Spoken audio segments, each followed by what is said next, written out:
score and time. So we know how to do this, right? We just go to Layout, grab the horizontal arrangement, and we can drag this up to the top, right above the canvas. And as soon as we do that, we can then set the properties for the horizontal arrangement. So I'm going to choose center, center, background color, none, and the width, I'm going to choose fill parent. The width is fill parent. So again, I just chose for the horizontal arrangement, center, center, background, none, and then width is fill parent. I do still have 20 Canvas assignments to go. I should, unless something really weird happens, be able to finish that by Friday. So you should have your grades by Friday when we meet again for the last time before break. I did notice, well, first off, the grades are really good so far. But I did notice that some of you were probably not testing your app on an Android device. You were probably just testing it on your iPhone and thinking, wow, that looks pretty good. And it probably does look good on your iPhone. But if you are messing around with heights, you really want to try to stay away from specifying your height in pixels. I noticed that like some of you were taking your buttons with the plus and minus. Right, so you would have your plus button and your label where it said 4, and then your minus button. And you were doing something like making your plus sign a font size of 50, and then saying that the height of your label was 50. So when I opened it on an Android device, you couldn't even see the plus sign. It was just a box, an empty box. Oh dear. And obviously that's not good, right, for a user interface.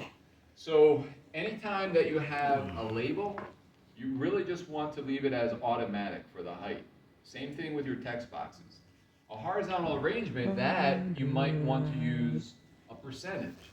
So like if I was building this on an iPhone, I might say that my horizontal arrangement was like 12% for the height, and then this canvas would be 88% for the height. That would be okay, whether it's iPhone or Android. But for the labels and the text boxes, just leave the height as automatic, because it'll adjust itself to fit that 50 pixel plus sign. Right? Not a huge deal, but you really should be testing on the Android device.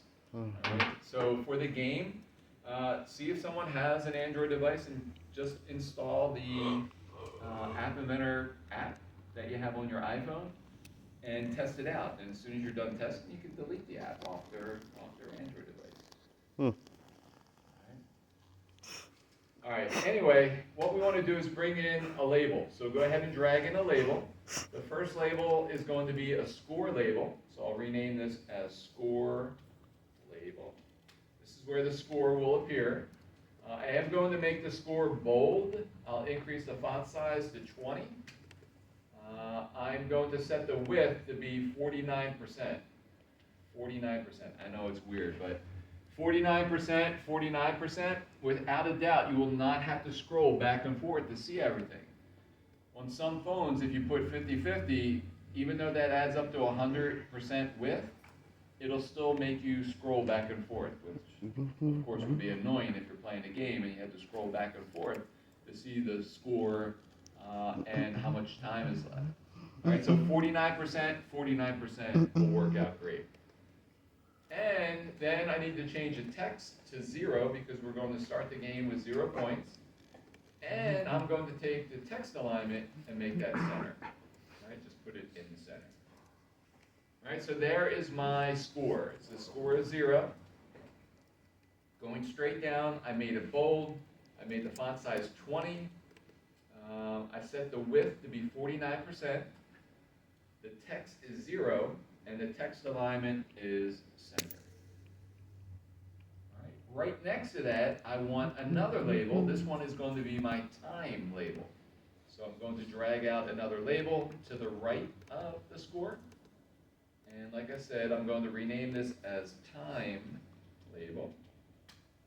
And then all the properties except for the text will be the same. So I'll make it bold. The font size is 20. The width is going to be 49%. The text is going to be 10 because our game is going to be 10 seconds long. And then the text alignment is center. So everything is the same except for the text. 1 is 0, 1 is 10. The score should go up and the time should go down. All right, but those are just labels. They won't do anything without any coding, but we did need to set up the labels first. Okay. All right, let's work on the score. We score in this game by taking the owl and running over that yellow ball, or whatever color your ball is. That's how we score. So we need to code that. Of course, we want to keep score, which means that we need a variable so that we have something that can keep updating anytime that we score additional points. So I would say it's a good idea to go in the block view, and the first thing that we can do is go ahead and create a variable for score. So go ahead and click on variables. Let's initialize a variable with the name of score. And we'll just say that our score starts with a value of 0. We initialize with a value of 0. So there's our score. Now, our hero sprite has to collide with the enemy ball. Maybe there's a block for that. If you click on the hero sprite and you start at the top, at the very top it says, when the hero sprite collides with something, that's perfect. That's exactly what we want. Right? That's the event handler that we need. Whenever the hero sprite collides with something, do this. So go ahead and grab that block.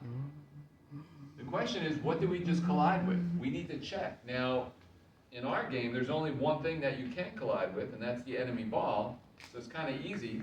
But when you build your game, maybe you want multiple enemies. Right? And each one will have a different point value. Maybe you have a gigantic enemy floating around that's really easy to hit. Maybe that's worth 1 point. Then you have a smaller enemy that's a little bit harder to hit. Maybe that's 5 points. Then you have a little teeny tiny enemy floating around. Maybe it's going faster than the other enemies, and that could be worth 10 points. But you still need to see what you collided with. That's what that other local variable is for, the one called other. Right? You can use that in comparisons to see what you actually hit, which means that we need an if statement. All right, so let's grab an if block, go up to control, grab an if block. We'll just start with a basic if block and see if that's enough. All right, but basically what we want to do is when we collide with something, if the thing that we collided with is the enemy ball, then we want to score a point. That's basically what we're trying to do. If what we collided with is the enemy ball, go ahead and score 1 point. All right, so the if statement is going to be a comparison to see if what we hit is the enemy ball. That's not a math comparison, that's not a text comparison. There's only one left, and that's the logic comparison. If you go into the logic drawer, right, there's a green comparison block. This is so that you can compare objects. So let's go ahead and grab that. And what we're doing is we're checking to see if the thing that we collided with, the other, is equal to the enemy ball. Now, this one's kind of hard to find, but if you click on enemy ball and scroll all the way down to the bottom, at the very bottom they have a block just called enemy ball. Right? This is just a block that identifies the enemy ball for situations just like this. All right, so I can snap that in. And now it's checking to see if the thing that I collided with is the enemy ball. And if it is, all I need to do is take that variable called score and add 1 point to it. All right, we know how to do that. We just hover over score, use the set block, and we just take whatever score we have right now and add 1 to it. All right, that's a math block. So we go into math, and we grab the addition block. All right, so you just did something like this in your Canvas app. When you clicked on the plus sign, you said, let me take the line width and add 1 to it. When I click on the minus sign, let me take the line width and subtract 1 from it. Here we're saying when we collide with something, take the score and add 1 to it.